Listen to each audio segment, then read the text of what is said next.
My name is Clara, a 32-year-old woman who, once a firm believer in fairy tale endings, saw her life take an unexpected turn 3 years ago when I met Mark, the man who would eventually become my husband.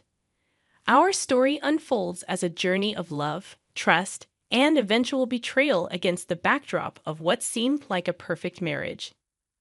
It all began on an ordinary Tuesday morning when fate led me to the corner cafe, a John Grisham novel in hand, lost in the world of legal thrillers. That's when Mark entered, immediately noticeable with an air of confidence and a warmth in his smile that felt inviting. "Hey, is that Grisham's latest?" he asked, nodding towards my book, his friendly voice tinged with genuine curiosity. "Yeah, just started it. He's always a good read," I responded, pleasantly surprised by the ease of our conversation. We delved into discussions about our favorite authors, and our conversation flowed effortlessly. In the weeks that followed, Mark and I grew closer.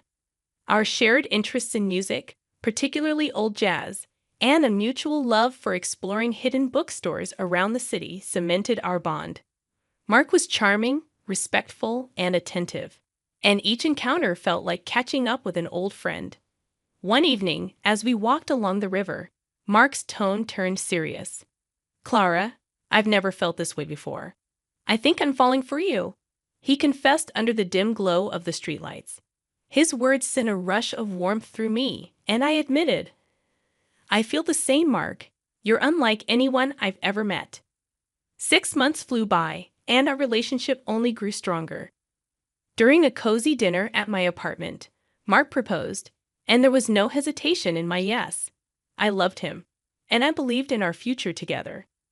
The joy of our engagement, however, was soon met with apprehension as the time came to meet Mark's parents.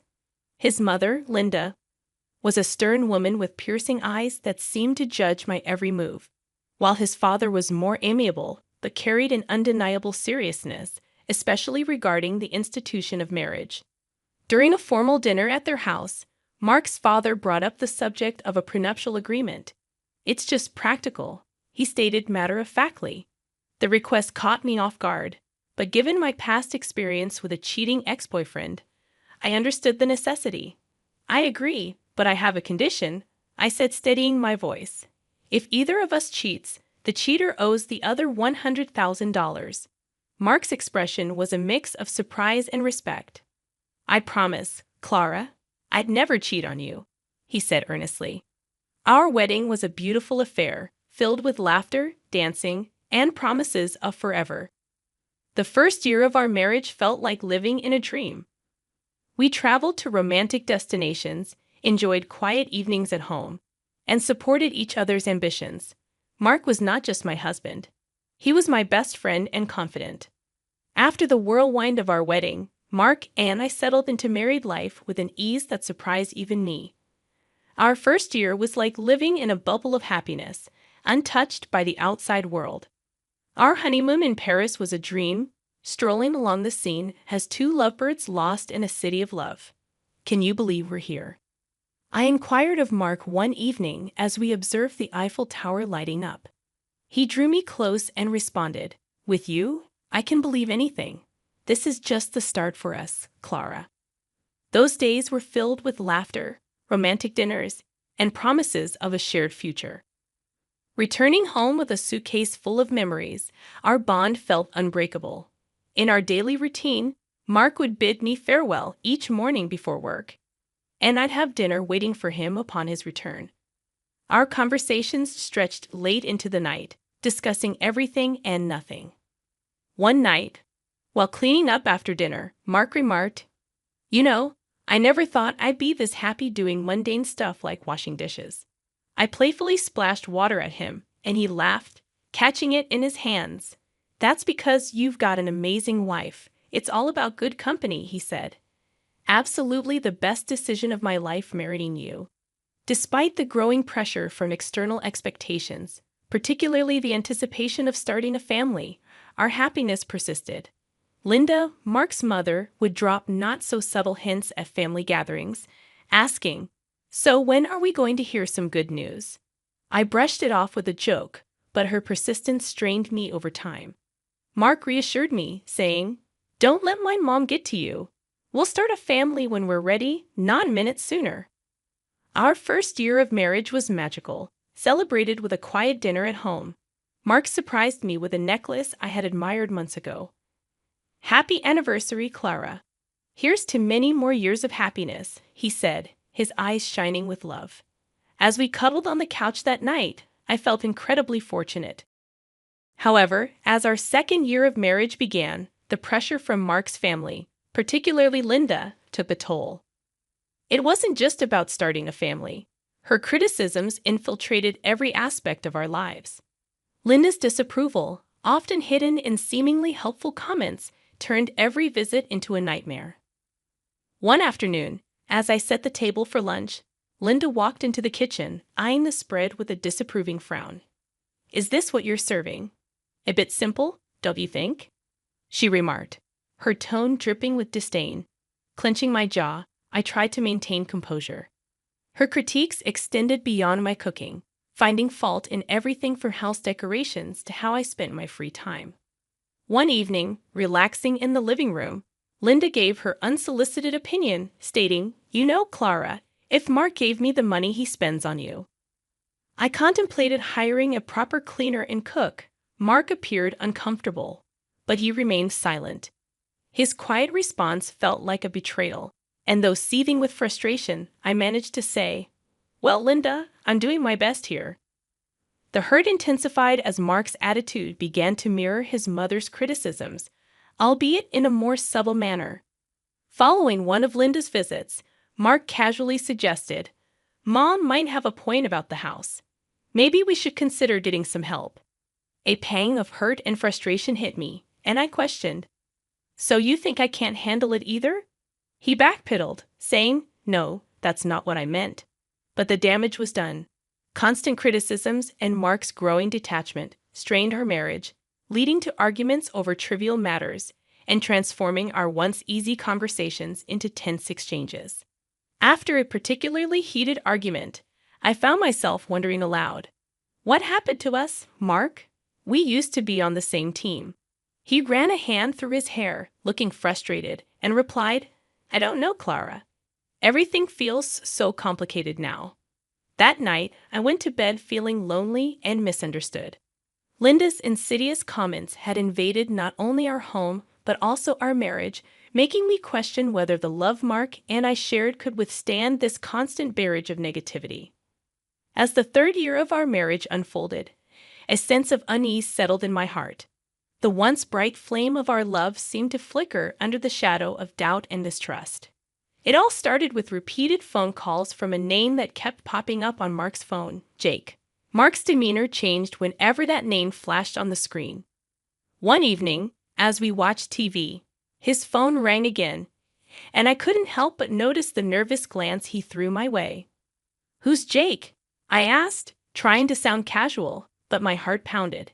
"Just a new guy at work, no one important," Mark replied, but his voice was too nonchalant, and his answer seemed rehearsed. Mark's behavior continued to shift. He started coming home late from work with flimsy and inconsistent excuses. His wardrobe underwent a transformation, shifting from casual to sharply tailored suits. One night, as he prepared to leave for another late night at work, I questioned, "Working late again?" noticing his dressed-up appearance. "Yeah, big project," he said without meeting my eyes. "Don't wait up." Frustration boiled over, and I confronted him one day, saying, "This isn't like you, Mark. What's really going on?" My voice trembled with a mixture of anger and fear. Mark sighed, displaying a mix of guilt and annoyance. "I told you, it's just work. Why can't you trust me?" I shot back, "Because you're hiding something. You're never here, and when you are, it's like you're a million miles away." Mark didn't respond. He just grabbed his coat and left, leaving me standing there feeling more alone than ever. That night, lying in our empty bed, I made a decision. I couldn't live in this limbo of doubt and suspicion. I needed to know the truth, whatever it was. The next morning, I called a private detective. It felt like a betrayal, but the constant worry and uncertainty were eating me alive. I needed answers and was determined to get them, no matter what they revealed about the man I thought I knew. The days after contacting the private detective were a haze of anxiety and anticipation. I felt like I walked a tightrope, desperately trying to maintain a semblance of normalcy while my world quietly crumbled around me. Then the call came, shattering my last hope. "Mrs. Johnson, we have conclusive evidence. I'm afraid your suspicions were correct." The detective's voice was solemn, heavy with the weight of the news he was delivering. He explained that Mark had been having an affair, and the mysterious Jake on his phone was actually a woman. My heart sank as he detailed their meetings, providing timestamps and photos. It was irrefutable. I sat there, phone in hand, feeling a mix of devastation and vindication. My worst fears weren't just fears anymore. They were cold, hard facts. Despite the pain, I decided not to confront Mark immediately. I needed more than just the evidence of his infidelity. I needed to understand the full extent of his deceit. One evening, as I passed by his home office, I overheard a conversation that chilled me to the bone. Mark was talking to his mother, Linda. "Mom, I'm planning to end it with Clara after your birthday." Mark's voice was cold, devoid of any affection he once had for me. "Oh, that's wise, dear. Make sure she gets me a nice 65th birthday present before you drop the bomb," Linda replied, her voice laced with a callousness that took my breath away. I leaned against the wall, feeling nauseous. Not only was my husband unfaithful, but he and his mother were plotting against me, waiting to use me for one last expensive gift before discarding me. Fueled by a mixture of anger and resolve, I decided to play along. I continued as if nothing was wrong while secretly gathering more evidence of Mark's infidelity. The detective provided me with everything: photos, videos, and even audio recordings. I was building my case, preparing for the moment I would strike back. As I lay in bed each night next to the man who had betrayed me, a plan began to form in my mind. I would wait until after Linda's birthday. I would give them the illusion of victory. Let them think they had outsmarted me. But when they least expected it, I would reveal everything and turn the tables. As Linda's 65th birthday approached, I put on a mask of ignorance, acting as though everything was normal. Inside, I was a cauldron of emotions: anger, betrayal, and a fierce determination to see my plan through. A few days before the birthday, Linda casually mentioned her upcoming celebration during a family dinner. "So, Clara, I'm expecting a grand 65th birthday. You must have planned something special for me," she said with a sly smile, clearly anticipating a lavish gift. Keeping my emotions in check, I replied with faint enthusiasm, "Of course, Linda. I've arranged a dinner at the city's most luxurious restaurant. It'll be a night to remember." Her eyes lit up with glee, not realizing the trap I was setting. "How wonderful! I can't wait. Just a small family gathering, right?" she asked. "Yes, very intimate and exclusive. Just for close family," I confirmed, my words laced with hidden irony. Later that night, Mark approached me, a hint of suspicion in his voice. "That's quite a generous plan for Mom's birthday. Are you sure about this?" I looked at him, maintaining my composure. "Absolutely. It's a significant birthday, and I want to do something special for her." Mark seemed appeased, but I could tell he was puzzled by my willingness to indulge his mother. As the day of the dinner drew near, I managed the final arrangements meticulously, confirming the booking under Linda's name, double-checking the guest list, and ensuring everything was in place for the grand evening. Playing the role of the dutiful wife and daughter-in-law, I concealed my true intentions beneath a facade, ready to expose the betrayal and deceit that had corroded our marriage. The night before the dinner, as I lay in bed, a twisted sense of satisfaction enveloped me. I was mere hours away from turning the tables on Mark and Linda. They believed they were using me for one last benefit before discarding me, unaware that I held the reins of the game. The evening of Linda's 65th birthday unfolded in a luxurious restaurant, every detail meticulously planned to reflect the grandeur of the occasion. While Linda reveled in the opulence, I played the part of the gracious daughter-in-law, masking my inner turmoil with a practiced smile. As the dinner drew to a close, the waiter presented the bill, a hefty $4,500. With a steady hand, I reached for my card, my heart pounding. After swiping the card, I glanced around the table, observing Linda's satisfied smirk and Mark's uneasy expression. "Thank you for such a wonderful evening, Clara. This is truly generous," Linda said, her voice dripping with insincerity. Seizing the moment, Mark leaned in with a mocking tone. "By the way, Clara, I want a divorce." His words struck me like a physical blow, but I refused to let them see my pain. Linda chimed in sharply. "Well then, I guess you should leave. This is a family gathering after all." Without a word, I stood up and left the restaurant, my dignity intact despite the turmoil inside. As I walked away, I swiftly canceled the payment on my phone and blocked the shared account, ensuring Mark couldn't cover the costs either. Back at home, I packed my belongings quickly, the finality of my actions setting in. I was leaving this chapter of my life behind, stepping into an uncertain but hopeful future. Soon, my phone erupted with calls. I answered, and Linda's voice, shrill with rage and panic, filled my ears. The payment didn't go through. The restaurant staff called the police. "What have you done?" Her words were a cacophony of anger and disbelief, but I remained silent, letting her tirade wash over me. This was their doing, their betrayal and manipulation coming back to haunt them. After hanging up, I looked around the empty house, once filled with dreams and love, now just a hollow shell. I took a deep breath, stepped out the door, and didn't look back. Their calls continued, desperate pleas for help that I no longer felt obliged to answer. I had closed that chapter of my life for good. In the end, they paid.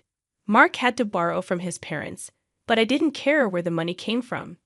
It was a small compensation for the betrayal, but more importantly, it was closure.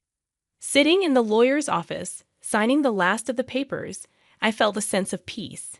The journey had been painful, full of betrayal and heartache. But I had come out stronger, more resilient. Walking out into the sunlight, I felt like a free woman ready to start anew. The future was uncertain, but it was mine to shape. After all the darkness, I finally felt like I was stepping into the light. Hey everyone, it's June. My husband Gabrielle and I are collaborating on this story, but before we dive in, I need to share a rather unpleasant experience. My first encounter with Gabrielle's parents, Louise and Lena. Let me fill you in on what they had to say. Brace yourselves. "I can't believe you date someone like Gabrielle, a real underachiever. This woman has no redeeming qualities. She merely works a desk job in a small office. How on earth will she provide us with a good life? Mom, I love June, and she's the only one for me. I don't care about her income or job. I never cared about those things." "Well, we care, Gabrielle. We've made that clear from the start. If you paid any attention, you'd know. Listen, Gabrielle, if this girl doesn't bring more to the table, she can't be our daughter-in-law. We won't approve. Find someone else." "No, Mom, June is the one for me. I'm going to marry her. I had the entire proposal planned, and now you've ruined everything." I was stunned as this conversation unfolded. Yes, I was surprised about Gabrielle planning to propose. We had been dating for 3 years, and while I hoped for a proposal, I didn't expect it to happen so soon. However, what left me truly shocked was Louise and Lena's alarming behavior toward our relationship. Gabrielle had warned me about them, saying, "June, I've met your dad. He's great. But let me be clear, my parents are not good people." I was naive, not comprehending how cruel and selfish parents could be. While Gabriel financially supported his parents, he distanced himself from them, revealing that they were motivated by greed, always pushing him to marry rich. The day I met his parents, I realized how true his words were. Despite their protests, Gabriel proposed, and we got married. Although Louise and Lena threatened to boycott the wedding, they eventually attended, thanks to Gabriel's desperate pleas. He didn't have much family on his side and wanted them there, even though they made it clear they didn't approve. I later discovered that Gabriel had convinced them to attend by portraying my family as financially stable. While they reluctantly came, their motives were evident. They made it a point to remind me, "Just so you know, June, we still don't approve of this marriage. Gabriel is a successful man, and we expected more from him. He really disappointed us by not marrying rich. We wouldn't have come if we thought you had nothing. Thank God your father at least has something to his name. I hope you don't forget us and our gracious presence today when you finally get the house inheritance. Guys, I'm getting married today. My father is healthy and fine, and there's absolutely no reason for you two to even mention an inheritance today." I stormed off, distancing myself from them after hearing their audacious remark. My father was my only living family, and hearing such comments on my wedding day made me sick. I couldn't believe the audacity of Louis and Lena to demand a share of my money. I chose not to inform Gabriel about this incident, not wanting to spoil his day, and knowing how difficult it was for him to cut ties with his parents. Unfortunately, things took a downward turn from there. Despite Gabriel and I being happy together, his parents were always meddling in our finances.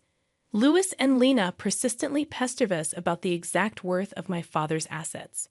We never gave them a satisfactory answer, yet their embarrassing and entitled behavior continued. For years, I endured their greedy ways, putting up with their constant demands for more money. They fabricated excuses and guilt-tripped us when we tried to refuse.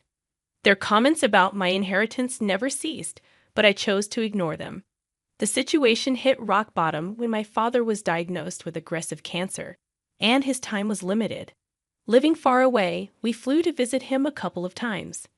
Louis and Lena were displeased, saying we shouldn't waste money on frequent visits since my father was in hospice and wouldn't live long anyway. I vehemently disagreed, asserting that visiting my dying father was not a waste of money. What we did with our finances was our choice, and Louis and Lena had no right to dictate. Their lack of support and covert requests not to visit my father infuriated me. Thankfully, Gabriel stood up for me and shut down their insensitive conversation. From that day onwards, I was determined to teach them a lesson once I was in a better place. I vowed to show them their place. My father passed away around 3 months after his diagnosis, and I was devastated. I really didn't want to lose him that fast. Witnessing his declining health, I knew it was time. Despite the difficulty, Gabriel was my rock throughout the entire time. He held my hand while I flew to my father's town to arrange his funeral. Louis and Lena were only blowing up my phone, demanding to know about my inheritance and how much I planned to spend on the funeral. I was disgusted with those messages, and so was Gabriel. However, we didn't do anything at the time, both agreeing that they would be served their just desserts after we returned home from the funeral. As predicted, Louis and Lena showed up as soon as Gabriel and I returned home. After entering the house, they started to hound us with questions. So the funeral is finally over. God, I've been dying to know what you got in the inheritance. Your father must have left you the house. What are you even talking about, Lena? How does my inheritance concern you in any way? I just came back from my father's funeral, and this is what you ask. Oh, please, June, don't be such a spoiled sport. Ever since Gabriel married you, we've been wondering why he did it. I mean, you don't have a great job, and neither are you beautiful. What did he ever see in you? Me and Louis guessed that it must be because of money. Mom, what is wrong with you? How can you even insult me and my wife like that? We married each other for love. I have told you this countless times. At least have the decency not to bring it up today. Gabriel, there's no reason to be so dramatic. We're simply asking her a question. Your wife can just answer us and satisfy our curiosity. We don't mind if you marry June for money. In fact, we would be happy to know that you've bagged the great prize. You are truly horrible parents to accuse your own son of being a gold digger. You two are insane. I wonder how a great man like Gabriel was born to such disgusting people. Enough with the small talk, June. Tell us what you got in your inheritance. This is the day I was waiting for. Your father must have left you something. Gabriel told me that he lived in a big house. You could just tell now and buy us a house instead. We will make great use of the money. Besides, we are your parents now." Hearing this made my blood boil, and I seethed with rage while Gabriel looked at his parents in disbelief. Even he couldn't comprehend the fact that his parents could be so greedy and selfish. My father wasn't even dead for a month, and they were already planning to spend my inheritance on themselves. Hell, they even started to call themselves my new parents. At that point, I knew I had to do something. For years, I had put up with them for Gabriel's sake. But today was the day for a change. I wanted to show Gabriel just how bad his parents were, I said. "Actually, my dad didn't have the house in his name when he died. I'm sorry to tell you that he did own that house for a long time, but he had to let it go for reasons." "What? So you're telling us that your father didn't even own his house anymore?" "No, like I said, he owned it a long time ago. He had to let go of the house very recently, so no, I did not get the house or any inheritance, as they say." "Oh my God, so your father was a poor man after all. I knew you were too cheap to be wealthy. Your father couldn't even keep his house till the end. That poor man died with no house under his name. Leave our son, as you're good for nothing." "Mom, our marriage isn't over just because she didn't get an inheritance. You can't just ask her to leave me because of a stupid reason like that. Don't speak over us, Gabriel. We won't allow you to continue this marriage anymore. You have disappointed us by marrying into a poor family. You didn't once think about how you could keep your parents happy. I'm ashamed to have a son like you." "June, I'm sure you must have trapped my son into marrying you. People like you can use cheap tricks to lure men. Your final plan was to cut us off and enjoy my son's money alone. Well, guess what, June? I won't let that happen." Louis and Lena started to harass Gabriel to give me a divorce and leave. They told him that he should marry a rich girl so that my in-laws could live the life of luxury they always wanted.